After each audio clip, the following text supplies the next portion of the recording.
La música navideña llenaba cada rincón de la casa cuando Rodrigo se inclinó hacia mi oído y susurró con una desesperación que jamás había escuchado en sus 43 años. Mamá, necesitamos irnos. Ahora mismo. No era una sugerencia. Era una orden urgente que me heló la sangre. ¿Por qué? Le pregunté sin entender, mientras observaba a Gael, mi hijo menor, sonriendo junto al árbol navideño con esa sonrisa que ahora me parecía falsa. Te explico en el carro, murmuró Rodrigo, tomándome del brazo. Pero necesitas salir de aquí antes de que firmes algo más. ¿Firmar algo más? Mi corazón se detuvo. Sobre la mesa del comedor, junto a los postres navideños, había varios documentos y un bolígrafo dorado que brillaba bajo las luces. Documentos que Lucía había colocado ahí para después de la cena. Mientras Rodrigo me ayudaba con el abrigo, mis ojos se cruzaron con los de Gael. Había algo en su mirada que no cuadraba con la sonrisa que tenía pintada en el rostro. Era la mirada de alguien que acababa de perder algo muy importante, o que estaba a punto de perderlo. Lucía se acercó rápidamente, con esa sonrisa forzada que había perfeccionado durante los últimos años. ¿Ya se van? Pero si apenas acabamos de cenar. Antonia, quería que viera unos papeles que trajimos para usted. Su voz se desvaneció cuando Rodrigo la interrumpió con una frialdad que cortaba el aire navideño. Los papeles pueden esperar. Lucía, mi madre está cansada. Pero yo no estaba cansada. Estaba confundida. Y asustada. La tensión se podía cortar con un cuchillo. Los nietos siguieron jugando con sus juguetes nuevos, completamente ajenos al drama que se desarrollaba entre los adultos. Me despedí de cada uno de ellos con besos en la frente, tratando de memorizar sus caritas iluminadas por la alegría navideña.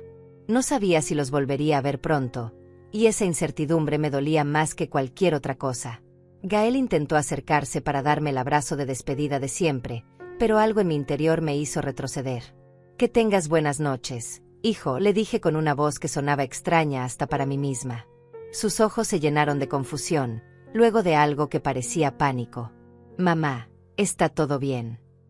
Su voz sonaba genuinamente preocupada, pero ahora dudaba de todo lo que salía de su boca.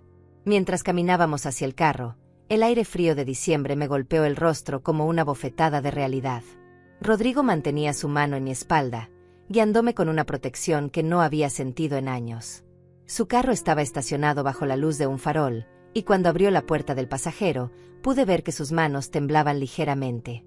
¿Estás bien para manejar?, le pregunté, aunque mi propia voz sonaba quebrada. Estoy mejor que tú, mamá. Créeme. Su respuesta tenía un peso que no entendía completamente, pero que me llenaba de una angustia profunda. Detrás de nosotros, la casa seguía brillando con luces navideñas, pero ahora me parecía un escenario de teatro, hermoso por fuera pero falso por dentro. Cuando encendió el motor, la radio comenzó a tocar villancicos navideños. La ironía era cruel. Silent Night sonaba suavemente mientras mi mundo se desmoronaba en silencio. Rodrigo cambió inmediatamente la estación, como si esas melodías festivas fueran una ofensa a lo que acababa de descubrir. Salimos de la urbanización en completo silencio, con las luces navideñas de las casas vecinas creando un contraste doloroso con la oscuridad que se había instalado en mi pecho. Cada luz que pasaba me recordaba que otras familias estaban celebrando la Navidad en paz, mientras la mía acababa de explotar de una manera que aún no comprendía completamente. Rodrigo, intenté hablar, pero levantó la mano pidiendo paciencia. Espérame, mamá. Necesito encontrar las palabras correctas para explicarte lo que acabo de descubrir. Su voz se quebró ligeramente al final de la frase. Durante los siguientes minutos, solo escuchamos el sonido del motor y el roce de las llantas contra el asfalto húmedo. Las calles estaban más vacías de lo normal. La mayoría de las personas estaban en sus casas, celebrando con sus familias. Familias que, a diferencia de la mía, no estaban construidas sobre mentiras. Porque ahora tenía la certeza de que algo muy grave había estado pasando bajo mis narices, algo que mi hijo mayor había descubierto justo a tiempo. Cuando finalmente llegamos a un semáforo en rojo, Rodrigo se volteó hacia mí. Sus ojos estaban vidriosos, como si estuviera a punto de llorar. Mamá, lo que te voy a decir va a dolerte mucho. Pero necesitas saberlo. Mi corazón comenzó a latir tan fuerte que pensé que él podría escucharlo. ¿Qué es lo que descubriste, hijo? Mi voz salió como un susurro ronco. Rodrigo respiró profundo, como alguien que está a punto de saltar al vacío. Gael y Lucía han estado usando tu nombre para pedir préstamos. Muchos préstamos. Y la casa, mamá, pusieron la casa como garantía sin que tú lo supieras.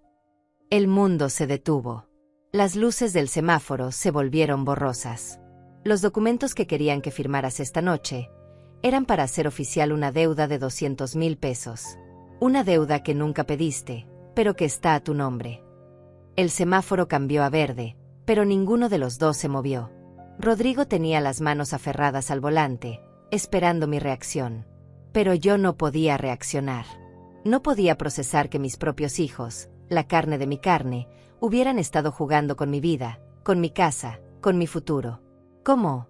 ¿Cómo lo descubriste? Logré articular. Llegué temprano a la fiesta y escuché a Lucía hablando por teléfono con alguien del banco. Decía que ya casi tenían tu firma en todo lo que necesitaban. Que después de esta noche, ya no habría vuelta atrás.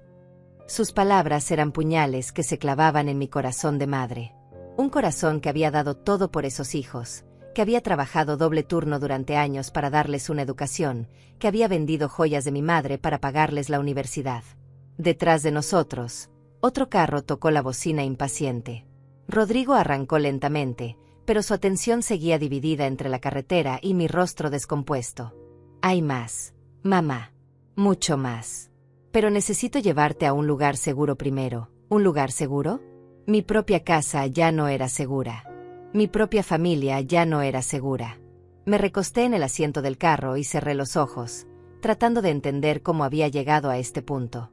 Como la mujer que había criado a sus hijos con amor y sacrificio ahora, tenía que huir de una fiesta navideña como una criminal.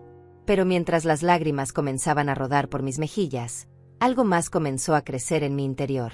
No era solo dolor. No era solo traición. Era algo más frío, más calculado. Era la comprensión de que llevaba meses, tal vez años, siendo demasiado ingenua, demasiado confiada, demasiado buena para mi propio bien.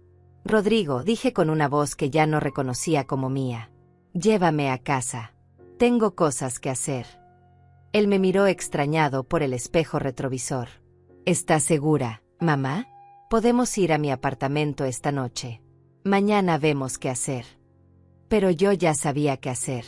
Por primera vez en mucho tiempo, tenía una claridad absoluta sobre el camino que debía tomar. No, hijo. Llévame a casa. Porque ellos no sabían que yo ya sospechaba que algo andaba mal.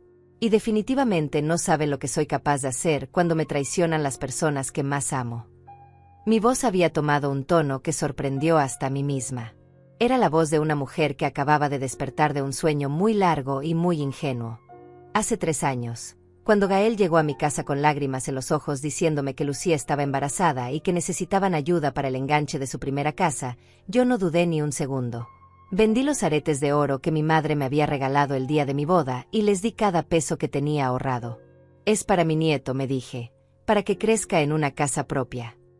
Nunca me pidieron que firmara nada. Solo me pidieron amor de madre, y yo se lo di sin medida ni condiciones. Pero ahora, sentada en mi sala a las 2 de la madrugada con los documentos que Rodrigo había conseguido esparcidos sobre la mesa de centro, podía ver el patrón que había estado ciega para reconocer. Cada vez que Gael venía a visitarme, siempre tenía una emergencia. Siempre necesitaba algo. Y yo, como la madre devota que creía ser, siempre decía que sí. Primero fueron 500 pesos para arreglar el carro. Luego 1,000 para pagar una deuda de la tarjeta de crédito. Después 3,000 para cubrir gastos médicos de Lucía. Siempre tenía una historia convincente, siempre llegaba con esa cara de niño desvalido que me derretía el corazón. Recordaba vívidamente la primera vez que me pidió que firmara algo. Fue hace 1 año y medio, en una tarde de domingo después de comer. Mamá, necesito que me hagas un favor pequeñito, había dicho, sacando unos papeles de su maletín. El banco me pide una referencia familiar para un préstamo personal. Solo necesito que firmes aquí, que me conoces y que confías en mí. Yo ni siquiera leí los documentos. Solo vi la palabra referencia y firmé. Porque confiaba en él. Porque era mi hijo. porque nunca imaginé que alguien que había salido de mis entrañas pudiera traicionarme de una manera tan calculada y tan cruel. Lucía era más sutil, pero igual de efectiva. Llegaba con los niños, se quedaba toda la tarde, me ayudaba con los quehaceres de la casa. Antonia, usted es como la madre que nunca tuve, me decía mientras lavábamos los platos juntas. Sé que Gael y yo podemos contar con usted para todo. Y después de esos momentos de aparente intimidad, siempre surgía alguna necesidad. Algún papel que necesitaba mi firma. Algún trámite que requería mi presencia en el banco. Es solo una formalidad, decía siempre. Usted sabe que nosotros jamás haríamos algo que la perjudicara. Pero los primeros signos de que algo andaba mal comenzaron a aparecer hace 6 meses. Empecé a recibir llamadas de números desconocidos. Cuando contestaba, las voces del otro lado preguntaban por mí, mencionaban deudas que yo no recordaba haber contraído. Debe ser un error, les decía yo. Yo no debo nada a nadie. Pero las llamadas siguieron llegando. Primero una vez por semana, luego 2, luego todos los días. Y cada vez mencionaban cantidades más grandes. Cantidades que me parecían imposibles para una mujer jubilada que vivía con una pensión modesta. Cuando le mencioné estas llamadas a Gael, él se mostró muy preocupado. Mamá, eso suena a estafa telefónica. Hay mucha gente mala que se aprovecha de las personas mayores. No les haga caso, y si vuelven a llamar, me dice inmediatamente. Su preocupación parecía tan genuina que yo me sentía aliviada. Mi hijo me protegía de los estafadores. Mi hijo se preocupaba por mi bienestar. Qué tonta fui al no darme cuenta de que el estafador principal dormía en mi propia casa cada vez que venía de visita. Luego comenzaron a llegar cartas. Cartas de bancos que yo no conocía, de instituciones financieras que jamás había visitado. Todas dirigidas a mi nombre, todas mencionando pagos vencidos, intereses acumulados, procesos legales pendientes. La primera vez que recibí una de estas cartas, llamé a Gael inmediatamente. Hijo, me llegó una carta muy extraña del Banco del Progreso. Dicen que debo 80,000 pesos, pero yo nunca he tenido cuenta en ese banco. Su respuesta fue rápida y tranquilizadora. Mamá, últimamente hay muchas estafas por correo también. Yo me encargo de eso. Démela a mí y yo hablo con el banco para aclarar el malentendido. Pero las cartas siguieron llegando. Y cada vez que le daba una a Gael, él me decía lo mismo. Ya me encargo yo, mamá. Usted no se preocupe por esas tonterías. Hasta que un día decidí no darle la carta inmediatamente. La escondí en mi cómoda y la leí varias veces, tratando de entender por qué mi nombre aparecía en documentos que no recordaba haber firmado. Fue entonces cuando noté algo que me heló la sangre. La firma que aparecía en las copias de los documentos era muy parecida a la mía, pero no era exactamente igual. Alguien había estado practicando mi firma. Alguien había estado falsificando mi nombre. Durante las siguientes semanas, comencé a observar más atentamente. Notaba cómo Gael y Lucía se ponían nerviosos cuando sonaba mi teléfono. Cómo se apresuraban a revisar mi correspondencia antes que yo. Cómo cambiaban de tema cada vez que yo mencionaba algo relacionado con dinero o bancos. Pequeños detalles que antes pasaban desapercibidos, pero que ahora cobraban un significado siniestro bajo la nueva luz de mis sospechas. Una tarde, mientras Lucía estaba en el baño y Gael había salido a comprar cigarrillos, decidí revisar el maletín que él siempre dejaba en mi sala. Mis manos temblaban mientras abría los cierres. Adentro encontré una carpeta llena de documentos con mi nombre. Contratos de préstamo, solicitudes de crédito, autorizaciones para usar mi casa como garantía. Todos con mi firma, pero una firma que yo no recordaba haber puesto. Algunos documentos tenían fechas de días en los que yo había estado enferma, en cama con gripe. Otros correspondían a fechas en las que yo había estado de viaje visitando a mi hermana en Guadalajara. Cuando escuché que Gael regresaba, cerré rápidamente el maletín y me senté en mi sillón, fingiendo que leía una revista. Pero por dentro, mi mundo se estaba desmoronando. Mi hijo, el niño que había cargado en brazos, que había consolado durante sus pesadillas, que había aplaudido en todas sus graduaciones, me estaba robando. No solo me estaba robando dinero, me estaba robando mi identidad, mi seguridad, mi futuro. Esa noche no pude dormir. Me quedé despierta hasta el amanecer, repasando cada conversación, cada documento que había firmado sin leer, cada vez que había confiado ciegamente en las palabras de mi hijo. Me di cuenta de que había señales por todas partes, pero yo había estado demasiado enamorada de mi papel de madre abnegada para verlas. Había estado tan orgullosa de tener un hijo que me necesitaba que no me di cuenta de que me estaba destruyendo. A la mañana siguiente, cuando Gael llamó para preguntar cómo había amanecido, le contesté con la voz más normal que pude fingir. Bien, hijo, gracias por preguntar. Pero ya no era la misma mujer que había sido 24 horas antes. Esa mujer ingenua había muerto durante la noche. La mujer que ahora hablaba por teléfono con su hijo estafador era alguien completamente diferente. Alguien que había entendido que cuando te traicionan las personas que más amas, tienes dos opciones. Puedes morir de dolor, o puedes levantarte y pelear. Y yo había decidido pelear. El momento exacto en que mi mundo se partió en dos fue un martes por la mañana, 3 semanas después de haber descubierto los documentos en el maletín de Gael. Había decidido ir al banco por mi cuenta, algo que no hacía desde que él se había ofrecido a manejar mis asuntos financieros hace 2 años. Para que no tenga que hacer filas, mamá me había dicho entonces con esa sonrisa que ahora me parecía venenosa. Yo me encargo de todo lo relacionado con el banco. Cuando llegué al Banco del Progreso, la misma institución que mencionaban las cartas que seguían llegando a mi casa, le expliqué a la ejecutiva que necesitaba revisar mi historial crediticio. Ha habido un malentendido, le dije, y quiero aclarar mi situación. La mujer, una joven de unos 30 años con lentes rojos, me miró con una expresión que no logré descifrar en ese momento. Ahora sé que era lástima. Señora Antonia, permítame revisar su expediente. Sus dedos volaron sobre el teclado por unos minutos que se sintieron eternos. Señora, aquí aparece que usted tiene 3 préstamos activos con nosotros. El primero por 50,000 pesos, solicitado en marzo del año pasado. El segundo por 75,000 pesos, de agosto.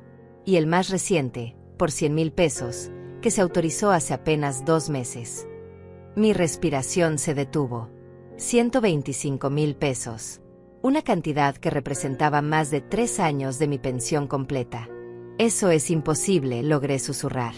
Yo nunca he pedido dinero prestado en mi vida. La ejecutiva giró su monitor hacia mí y pude ver mi propia firma en documento tras documento. Pero no era solo mi firma.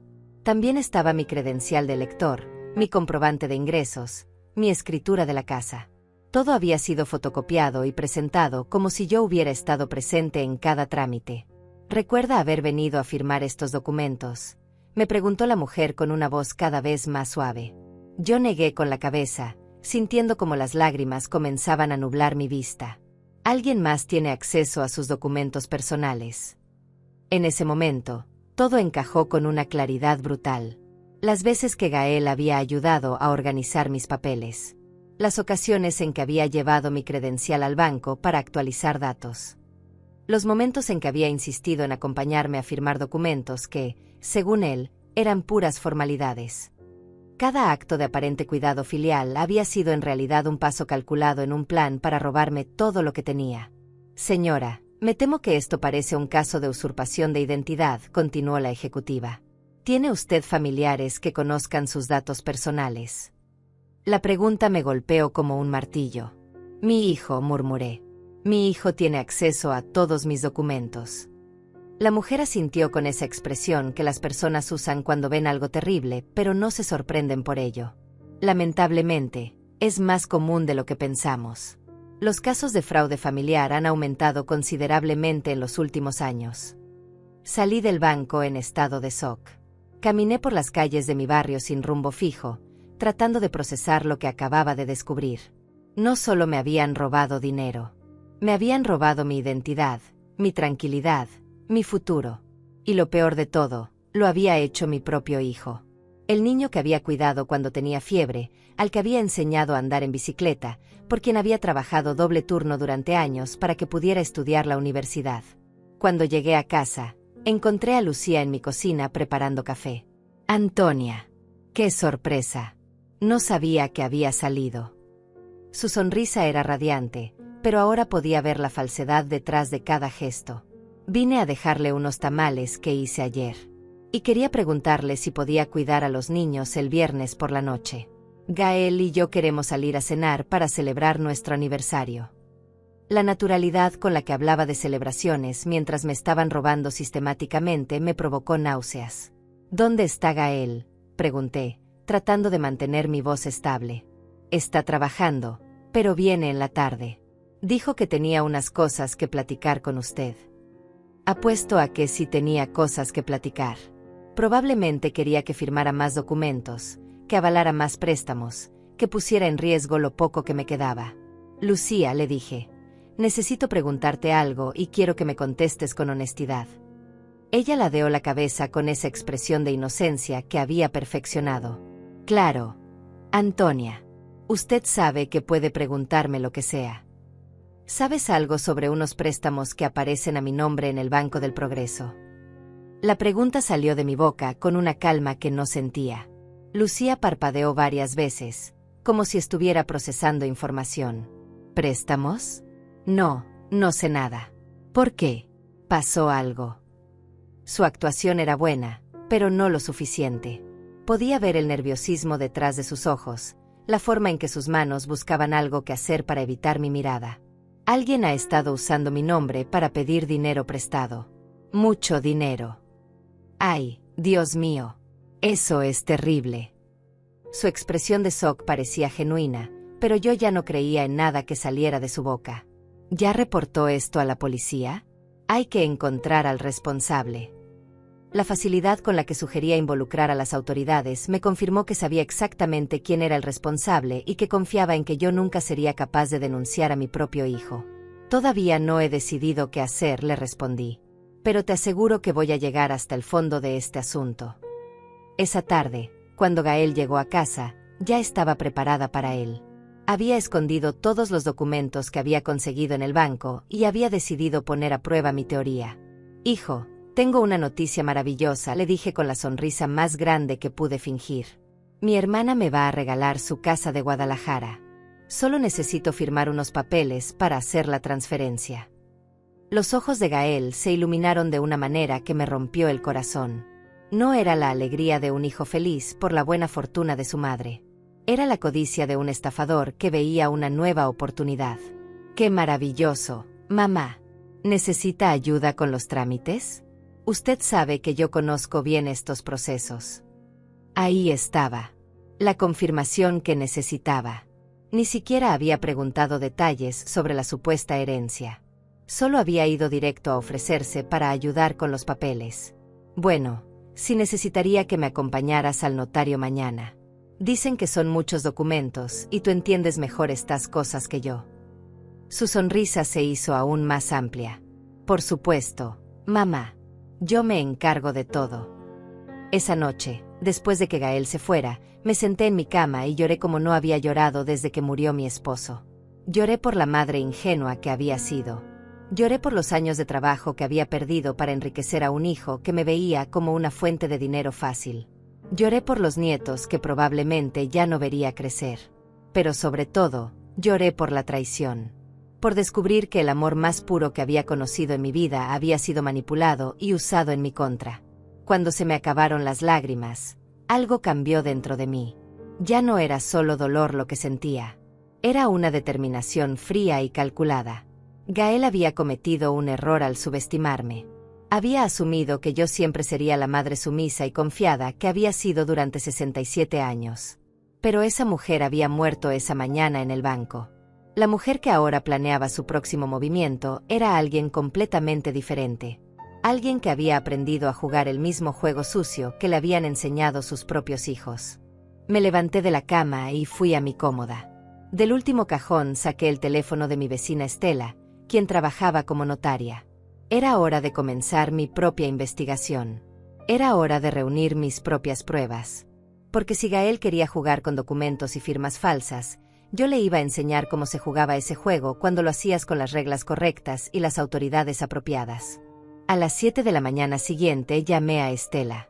Habíamos sido vecinas durante 15 años, pero nunca habíamos tenido una conversación que durara más de 10 minutos. Sin embargo, sabía que era notaria pública y que tenía fama de ser una mujer discreta y confiable. Estela, necesito pedirte un favor muy grande, le dije sin preámbulos.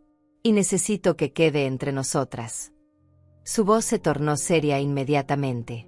Dime qué necesitas, Antonia. Necesito que me ayudes a investigar unos documentos que han aparecido con mi firma, pero que yo no recuerdo haber firmado. Hubo un silencio del otro lado de la línea. Estás hablando de falsificación de documentos. Su tono era profesional, pero podía detectar la preocupación. Creo que sí. Y creo que la persona responsable es alguien muy cercano a mí. Estela no necesitó más explicaciones.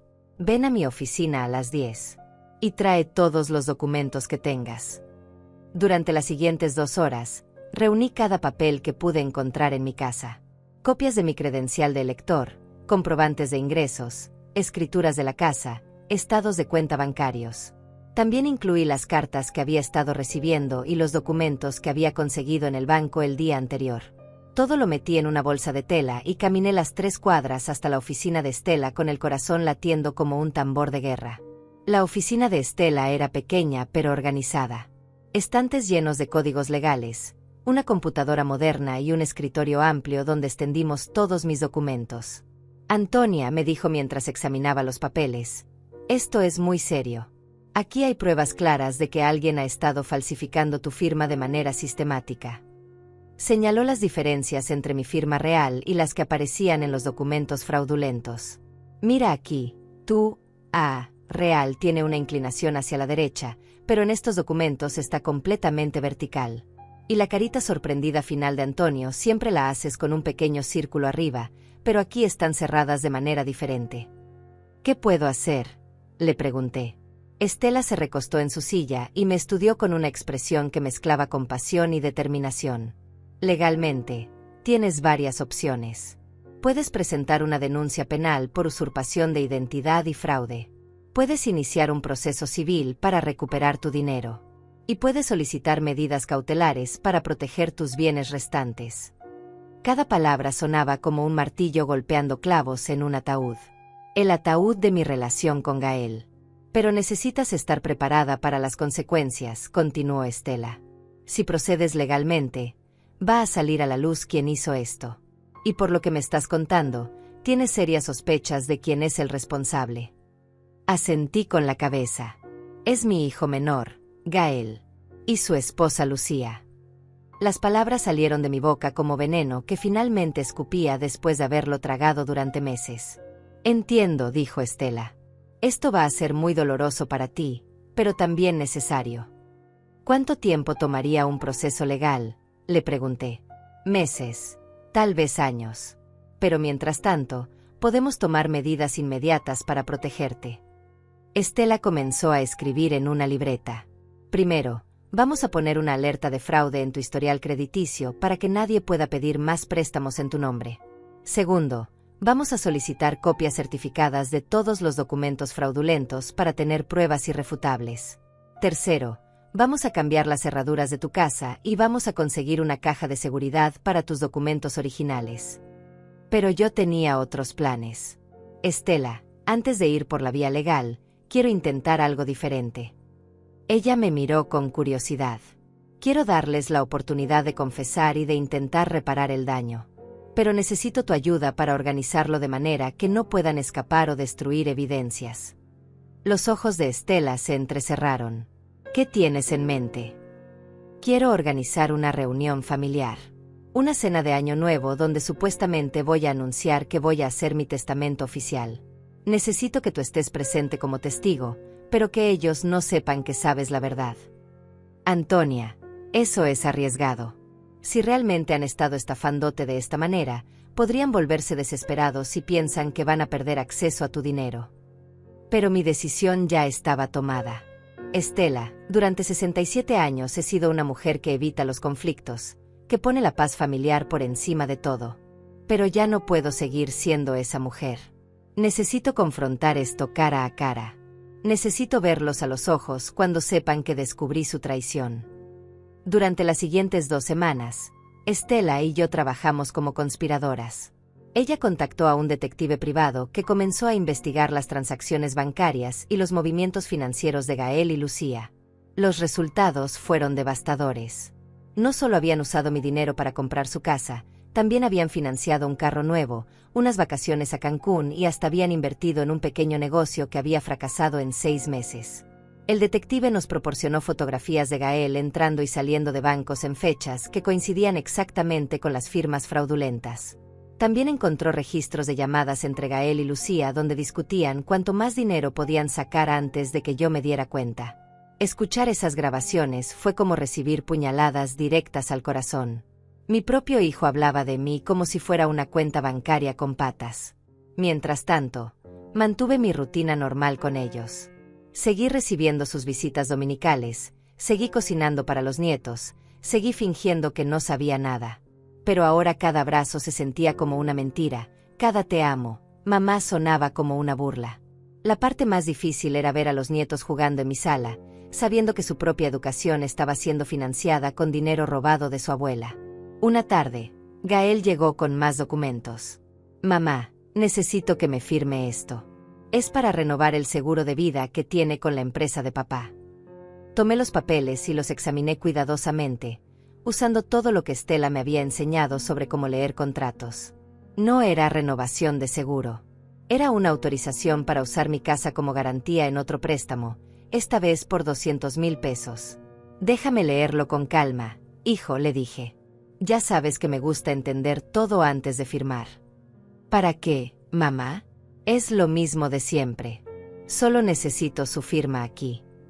Su impaciencia era nueva.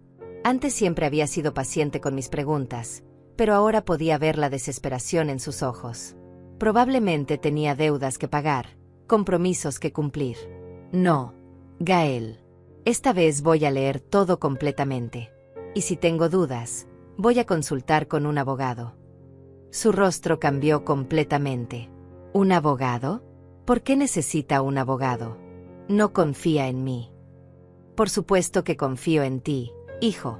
Pero soy una mujer mayor y quiero asegurarme de que entiendo todo correctamente. Mi actuación estaba mejorando cada día. Está bien, mamá. Pero no se tarde mucho. Este documento tiene que estar firmado antes del viernes. Cuando se fue esa tarde, llamé inmediatamente a Estela. Ya tenemos la prueba final, le dije. Acaba de traerme documentos para otro préstamo por 200,000 pesos. Perfecto. ¿Estás lista para la confrontación?, me preguntó Estela. Más que lista. Es hora de que mi hijo aprenda que su madre no es tan tonta como él pensaba.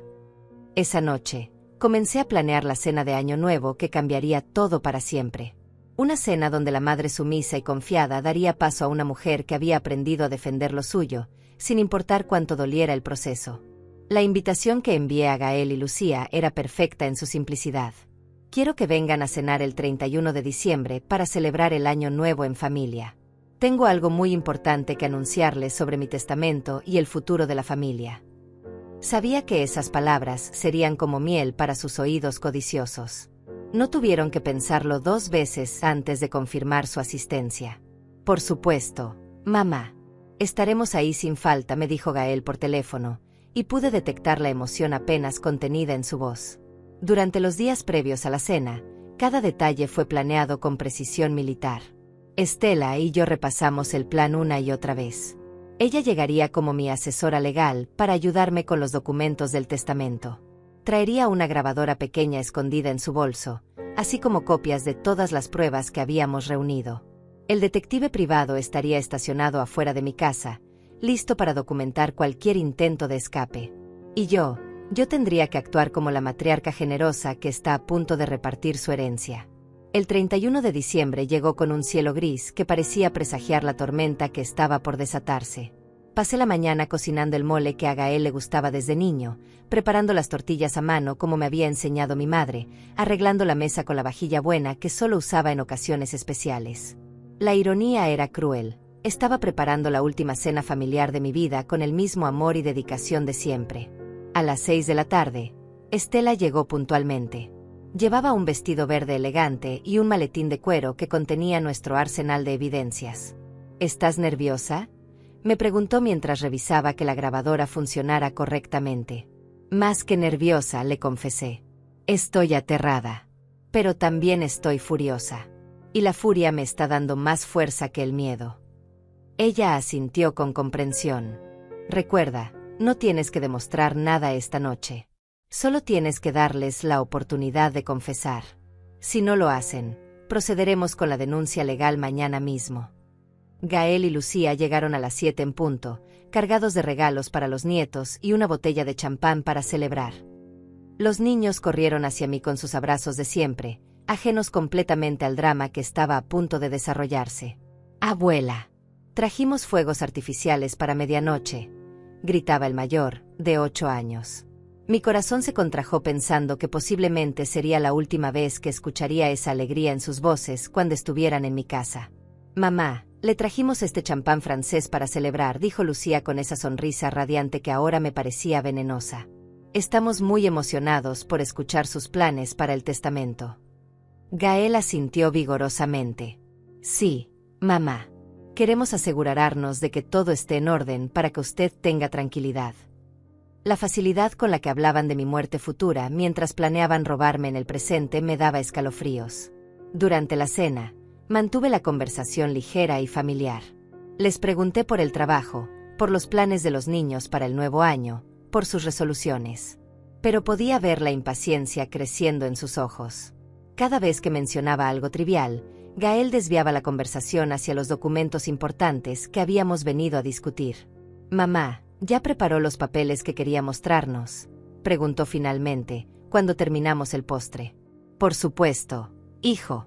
Pero primero quiero presentarles formalmente a Estela. Ella es notaria pública y me está ayudando a poner todos mis asuntos en orden». Gael y Lucía intercambiaron una mirada que no pasó desapercibida. «¿Una notaria?», preguntó Lucía con una sonrisa forzada. «¿No es un poco exagerado para una cena familiar?». «Para nada», respondí con calma. «Cuando se trata de documentos legales, siempre es mejor tener un profesional presente». Estela había jugado su papel a la perfección durante toda la cena. Se había presentado como una vieja amiga que estaba ayudando a organizar mis asuntos sin costo alguno. «Es un favor personal», había explicado. «Antonia ha sido muy buena vecina durante todos estos años». Pero ahora, cuando llegó el momento de la verdad, su expresión se volvió más seria y profesional. «Antes de proceder con el testamento», dije, levantándome de la mesa, «hay algunos asuntos financieros que necesito aclarar. Estela me ha ayudado a revisar mis cuentas bancarias y hemos encontrado algunas discrepancias que me preocupan». El color se desvaneció del rostro de Gael. «¿Discrepancias? ¿Qué tipo de discrepancias?». Su voz sonaba extraña, como si tuviera algo atorado en la garganta. «Bueno, resulta que aparecen varios préstamos a mi nombre que yo no recuerdo haber solicitado. Préstamos por cantidades muy grandes». Lucía comenzó a jugar nerviosamente con su servilleta. «Tal vez son errores del banco, Antonia. Ya sabe cómo son estas instituciones, siempre cometen errores con las personas mayores». La condescendencia en su voz me enfureció, pero mantuve mi compostura. «Es posible», concedí. «Pero Estela dice que necesitamos investigar más a fondo. Aparentemente, alguien ha estado usando mis documentos personales para solicitar estos préstamos. ¿Ustedes saben algo al respecto?». La pregunta quedó suspendida en el aire como una bomba esperando explotar. Gael se aclaró la garganta repetidamente. «No, mamá. No sabemos nada de eso. Pero como Lucía dice, seguramente son errores administrativos». «Espero que tengan razón», dije, dirigiéndome hacia la cocina. «Estela, ¿podrías traer los documentos que revisamos ayer?». Mientras Estela abría su maletín, pude ver cómo Gael y Lucía se comunicaban con miradas desesperadas. Él le hizo una seña casi imperceptible hacia la puerta, pero ella negó con la cabeza. Probablemente pensaban que huir en ese momento sería demasiado obvio. «Aquí están los estados de cuenta», dijo Estela, extendiendo los papeles sobre la mesa. «Como pueden ver, hay 3 préstamos activos por un total de 225,000 pesos. Todos solicitados en fechas diferentes, todos con la firma de la señora Antonia, pero…». Hizo una pausa dramática. «Las firmas presentan irregularidades que sugieren falsificación». El silencio que siguió era tan denso que se podía cortar con un cuchillo. Los nietos habían salido al patio a jugar con sus juguetes nuevos, ajenos completamente a la tensión que se había apoderado del comedor. Gael intentó tomar uno de los documentos, pero Estela lo retiró suavemente. Estos son documentos oficiales del banco. Solo pueden ser manejados por las personas autorizadas. Gael, dije con una voz que no reconocía como mía, necesito que me contestes algo con total honestidad. ¿Sabes tú algo sobre estos préstamos? Mi hijo me miró directamente a los ojos por primera vez en toda la noche. Pude ver el pánico, la desesperación y algo más profundo, la realización de que había sido descubierto. Mamá, yo. Comenzó, pero no pudo continuar. Las palabras se le atoraron en la garganta como si su propio cuerpo se negara a pronunciar más mentiras. La tensión en el comedor era tan espesa que parecía robar el oxígeno del aire. Gael seguía con la boca abierta, buscando palabras que no llegaban, mientras Lucía había comenzado a temblar visiblemente. Los platos de la cena permanecían intactos sobre la mesa, como testigos silenciosos de la confesión que estaba a punto de desarrollarse. Desde el patio llegaban las risas inocentes de los nietos, un contraste cruel con el drama que se desarrollaba a pocos metros de ellos. Mamá, finalmente logró articular Gael. Creo que hay un malentendido muy grande aquí. Su voz sonaba ronca, como si hubiera estado gritando durante horas. Tal vez deberíamos hablar de esto en privado, sin. Dirigió una mirada hostil hacia Estela, sin extraños presentes. Pero yo ya no era la madre complaciente de antes. Estela no es una extraña, hijo. Es una profesional que me está ayudando a entender cómo alguien pudo robar mi identidad de una manera tan sistemática y tan cruel. Lucía se puso de pie abruptamente, derribando su silla en el proceso. Antonia, creo que está confundida. Gael jamás haría algo así. Él la ama. Nosotros la amamos. Pero sus palabras sonaban huecas, desesperadas, como las súplicas de alguien que sabe que ha sido atrapado con las manos en la masa. Entonces explícame esto, dije, tomando uno de los documentos que Estela había puesto sobre la mesa. Esta es una solicitud de préstamo por 75,000 pesos, fechada el 15 de agosto del año pasado. ¿Recuerdas qué estabas haciendo ese día, Gael? Mi hijo palideció aún más. No recuerdo exactamente. Yo sí lo recuerdo, continué implacablemente. Ese día yo estaba en el hospital visitando a tu tía Carmen, que había tenido su operación de vesícula. Estuve ahí desde las 8 de la mañana hasta las 6 de la tarde. Tú lo sabías porque me llevaste y me recogiste. Las palabras salían de mi boca como balas, cada una dirigida directamente al corazón de sus mentiras. Pero según este documento, ese mismo día, a las 2 de la tarde, yo estaba en el Banco del Progreso firmando papeles para un préstamo que nunca solicité.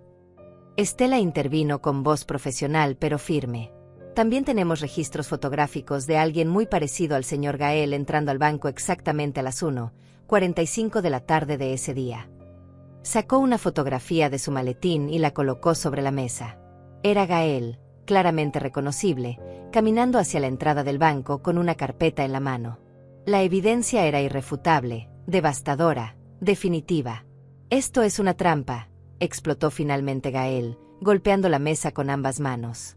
Usted nos tendió una trampa. Su máscara de hijo devoto finalmente se había caído por completo, revelando la verdadera cara del estafador que había estado alimentando durante años. ¿Una trampa? Repetí con una calma que me sorprendió a mí misma. ¿Llamarías trampa a descubrir que tu propio hijo te ha estado robando sistemáticamente durante más de un año? Lucía comenzó a llorar, pero no eran lágrimas de arrepentimiento. Eran lágrimas de frustración y miedo. No era supposed to be like this, murmuró en inglés, sin darse cuenta de que había revelado que habían planeado todo esto desde el principio. Gael, dijiste que ella nunca se daría cuenta. Dijiste que era demasiado confiada para revisar sus cuentas. Sus palabras fueron como puñaladas adicionales en una herida que ya estaba sangrando profusamente. Cállate, Lucía, le gritó Gael, pero ya era demasiado tarde. La confesión había salido de sus labios como veneno finalmente expulsado de un cuerpo enfermo. Mamá intentó recuperar la compostura. Podemos arreglar esto. Podemos devolver el dinero. Solo necesitamos tiempo. Pero yo ya había escuchado suficiente. ¿Devolver qué dinero, Gael? ¿El dinero que ya gastaron en su casa nueva? ¿El dinero que usaron para comprar ese carro que está estacionado afuera? El dinero que se llevaron a Cancún el año pasado mientras yo comía frijoles y arroz para poder pagarles la colegiatura a tus hijos. El detective que Estela había contratado eligió ese momento preciso para tocar la puerta. Disculpen la interrupción, dijo cuando abrí, pero tengo información adicional que creo que les interesará.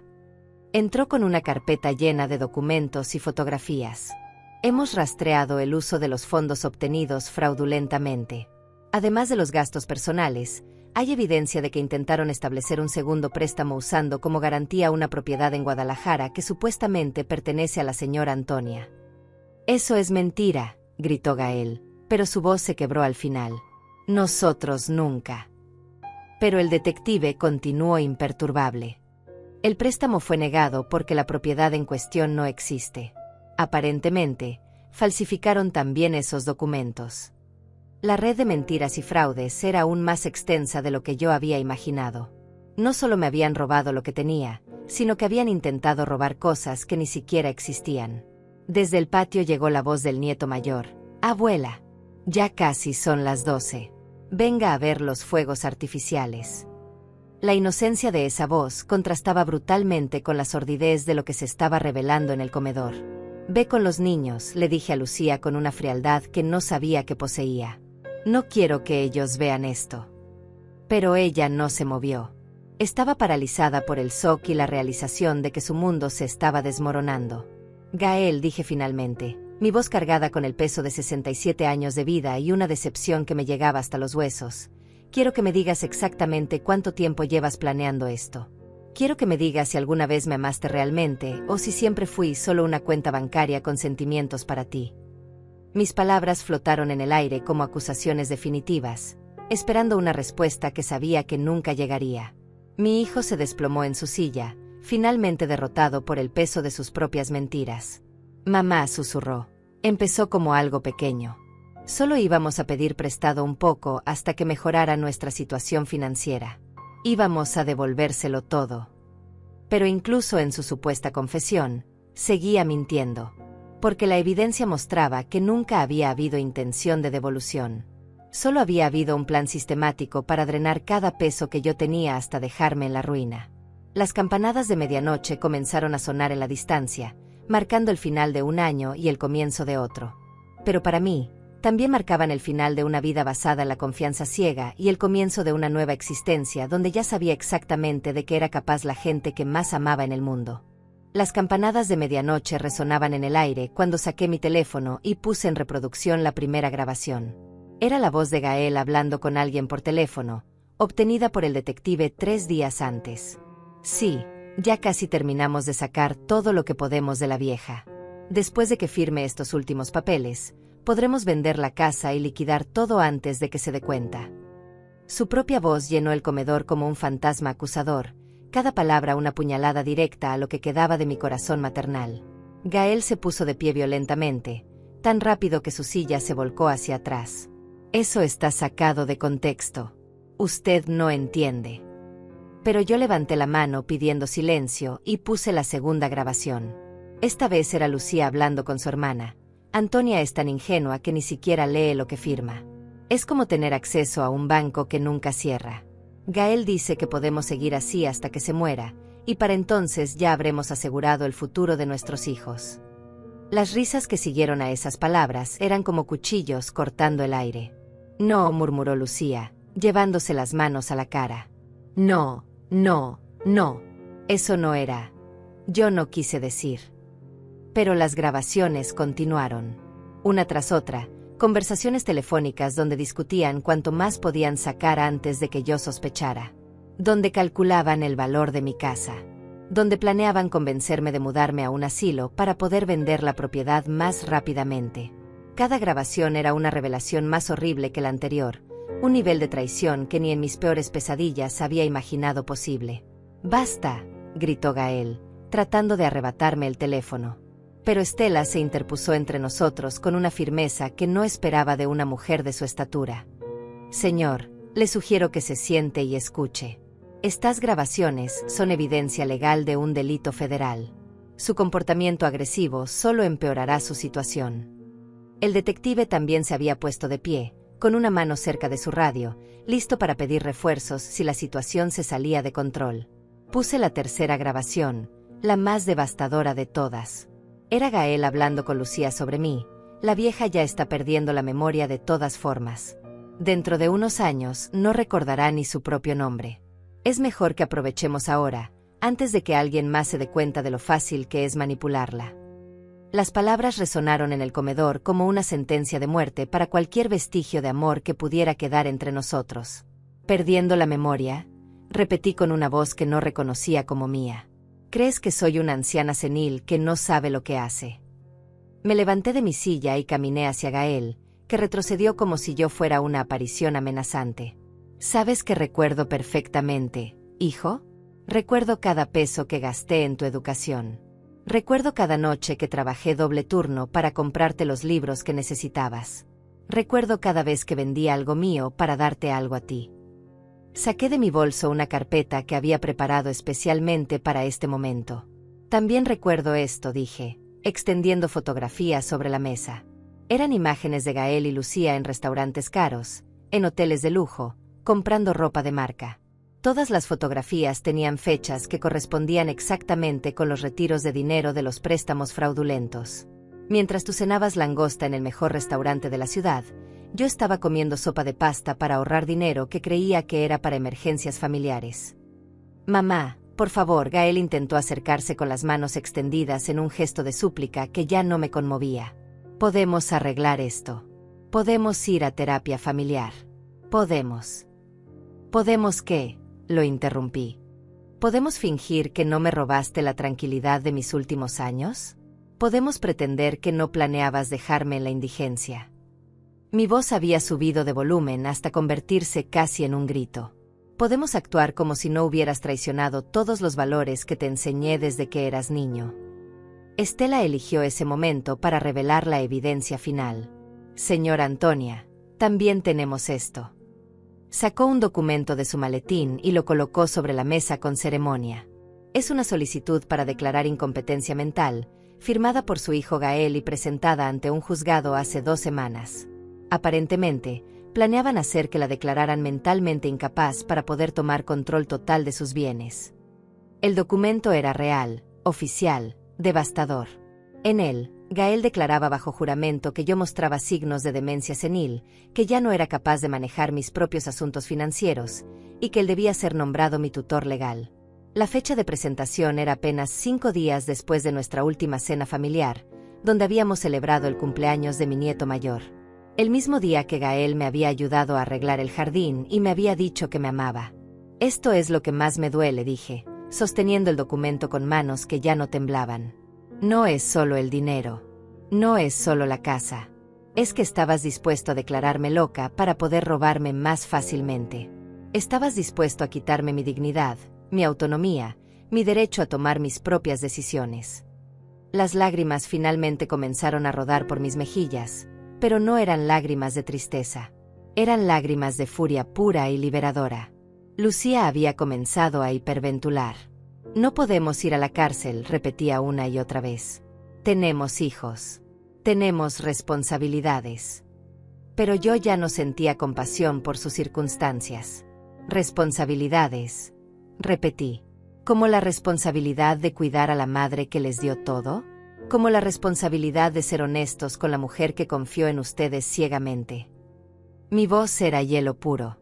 Esas responsabilidades las abandonaron hace mucho tiempo. El detective se acercó con documentos oficiales en la mano. Señora Antonia, tenemos suficiente evidencia para proceder con una denuncia penal inmediata. Falsificación de documentos, usurpación de identidad, fraude financiero e intento de incapacitación fraudulenta. Los cargos podrían resultar en varios años de prisión. Sus palabras flotaron en el aire como una sentencia final, sellando el destino que Gael y Lucía habían elegido para sí mismos. Desde el patio llegaron los gritos emocionados de los nietos. Los fuegos artificiales empezaron. Vengan a ver. Pero nadie se movió del comedor. Estábamos todos congelados en este momento de verdad, este punto de no retorno donde una familia se desintegraba completamente bajo el peso de la traición y la codicia. Los fuegos artificiales que celebraban el nuevo año contrastaban cruelmente con la explosión que acababa de destruir todo lo que yo había creído sobre mi propia familia. Gael, dije finalmente, con una calma que me sorprendió a mí misma, tienes una opción. Puedes confesar todo ahora mismo, devolver cada peso que puedas, y aceptar las consecuencias legales como un hombre. O puedo proceder con toda la fuerza de la ley y asegurarme de que pases los próximos años en prisión. Mi ultimátum quedó suspendido en el aire como humo de los fuegos artificiales que estallaban afuera, marcando el final de todo lo que habíamos sido como familia. Gael se desplomó completamente en su silla, como un títere al que le hubieran cortado los hilos. «Está bien», murmuró con una voz apenas audible. «Está bien, mamá. Lo admito. Todo es cierto». Sus palabras salieron entre sollozos que no me conmovieron ni un poco. «Pero no tenemos el dinero para devolver. Lo gastamos todo. La casa, el carro, las vacaciones, todo está hipotecado o vendido». La confesión final llegaba demasiado tarde para cambiar algo, pero al menos era honesta. «No esperaba que tuvieran el dinero», respondí con una frialdad que me sorprendió a mí misma. «Por eso preparé esto». Saqué de mi bolso otro conjunto de documentos que había estado guardando para este momento crucial. «Estela, ¿podrías explicarles lo que hicimos ayer?». Mi vecina abrió su propio maletín y extrajo una carpeta gruesa llena de papeles oficiales con sellos y firmas notariales. «Ayer por la mañana», comenzó Estela con voz profesional, «la señora Antonia y yo visitamos 3 instituciones diferentes. Primero fuimos al banco, donde cancelamos todos los préstamos fraudulentos y presentamos una denuncia formal por usurpación de identidad. El banco ha aceptado absorber las pérdidas como parte de su responsabilidad por no verificar adecuadamente la identidad del solicitante». Las palabras de Estela cayeron sobre Gael y Lucía como martillazos sobre vidrio ya quebrado. «Segundo», continuó, «visitamos a un abogado especialista en derecho financiero quien ya presentó una demanda civil contra ustedes por el monto total de los daños, más intereses y gastos legales. La cantidad total asciende a 350,000 pesos». Lucía emitió un gemido ahogado al escuchar la cifra. «Y tercero, fuimos al registro público de la propiedad para asegurar que la casa de la señora Antonia no pueda ser usada como garantía para nada más sin su presencia física y la de 2 testigos. Pero yo tenía más sorpresas guardadas. También hice esto», dije, sacando otro documento. «Es una transferencia de propiedad. Mi casa ya no está a mi nombre». Los ojos de Gael se abrieron como platos. «La transferí a una fundación benéfica que ayuda a mujeres mayores víctimas de abuso financiero familiar. Ahora soy inquilina de mi propia casa, con un contrato de arrendamiento vitalicio por la simbólica cantidad de $1 al año». «¿Qué significa eso?», preguntó Lucía con voz quebrada. «Significa», intervino el detective, «que aunque ganen cualquier demanda civil, no pueden tocar la casa porque ya no pertenece a su suegra. Significa que todos sus planes para vender la propiedad y quedarse con el dinero se convirtieron en humo». La expresión de horror en sus rostros era la confirmación de que habían entendido perfectamente las implicaciones de mis acciones. «Pero hay más», continué, disfrutando cada segundo de su desconcierto. «Ayer también firmé un nuevo testamento. Un testamento donde mis únicos herederos son mis nietos, pero el dinero quedará en un fideicomiso administrado por la fundación hasta que cumplan 21 años. Ustedes no tendrán acceso a ni un solo peso». Era mentira parcialmente. Algo de dinero se había dejado para Rodrigo, quien me había protegido cuando descubrió la verdad. Pero ellos no necesitaban saber eso. Gael se puso de pie tambaleándose. «Mamá, no puede hacer esto.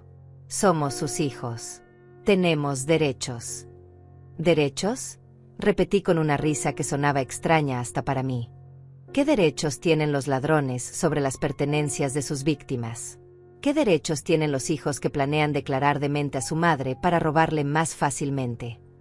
Mi voz había adquirido un tono que nunca antes había usado, un tono de autoridad absoluta e inquebrantable.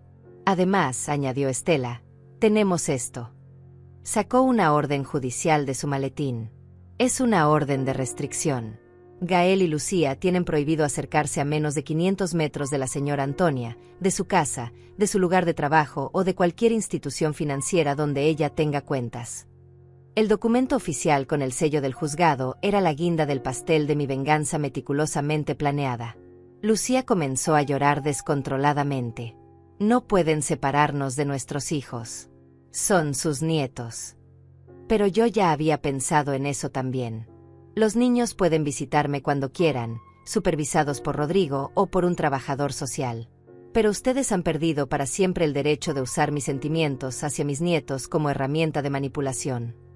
Cada palabra salía de mi boca como una sentencia definitiva e inapelable. El detective se acercó con las esposas ya en la mano. Señora Antonia, ¿quiere proceder con los arrestos esta noche o prefiere esperar hasta mañana? La pregunta flotó en el aire como la última oportunidad para que Gael y Lucía dijeran algo, cualquier cosa, que pudiera cambiar el curso de los eventos. Pero no dijeron nada. Solo se quedaron allí, derrotados y en shock, finalmente entendiendo que habían subestimado completamente a la mujer que creían poder manipular indefinidamente. Proceda, dije con una firmeza que me llenó de una satisfacción extraña y liberadora. Pero antes, quiero decirles algo. Me acerqué a Gael, quien evitaba mi mirada como un niño castigado. Hijo, durante 43 años te amé con toda mi alma. Te di todo lo que tenía y todo lo que era. Pero el hombre que está parado frente a mí no es el hijo que crié. Ese niño murió en algún momento, y en su lugar quedó un extraño que decidió ver a su madre como una oportunidad de negocio. Mamá, por favor. Intentó hablar, pero yo levanté la mano para silenciarlo. No, ya no soy tu mamá. Una madre es alguien que protege, que cuida, que ama incondicionalmente. Tú decidiste convertirme en tu víctima. Ahora tienes que vivir con las consecuencias de esa decisión. Las esposas se cerraron alrededor de sus muñecas con un clic metálico que resonó en el comedor como el sonido final de una puerta cerrándose para siempre. Mientras el detective los escoltaba hacia la puerta, los nietos corrieron desde el patio. «Papá, mamá, ¿por qué tienen esas pulseras plateadas?» La inocencia en sus voces me partió el corazón de una manera que todo lo anterior no había logrado. «Van a tener que irse por un tiempo», les dije, arrodillándome para estar a su altura. «Pero ustedes pueden quedarse aquí conmigo esta noche, si quieren». Los abracé fuertemente, sabiendo que era el comienzo de una nueva vida para todos nosotros. Cuando la puerta se cerró detrás de Gael y Lucía, la casa quedó en un silencio profundo. Estela se acercó y puso una mano en mi hombro. «¿Cómo te sientes?», me preguntó. «Libre», respondí sin dudar. Por primera vez en años, me siento completamente libre. Afuera, los fuegos artificiales seguían iluminando el cielo, celebrando un nuevo año que para mí representaba mucho más que solo un cambio de calendario. 3 meses después, estaba sentada en el pequeño balcón de mi nuevo apartamento, viendo el amanecer sobre una ciudad que ahora me parecía completamente diferente. El apartamento era una 10ª parte del tamaño de mi casa anterior, pero cada centímetro cuadrado me pertenecía realmente. No había documentos falsos, no había préstamos fraudulentos, no había hijos manipuladores esperando a que firmara papeles que no entendía. Solo había silencio, paz y la extraña sensación de haber renacido a los 67 años. El proceso legal había sido más rápido de lo esperado. Gael se había declarado culpable de todos los cargos a cambio de una sentencia reducida de 3 años de prisión. Lucía había cooperado completamente con las autoridades y recibido 2 años de cárcel con posibilidad de libertad condicional.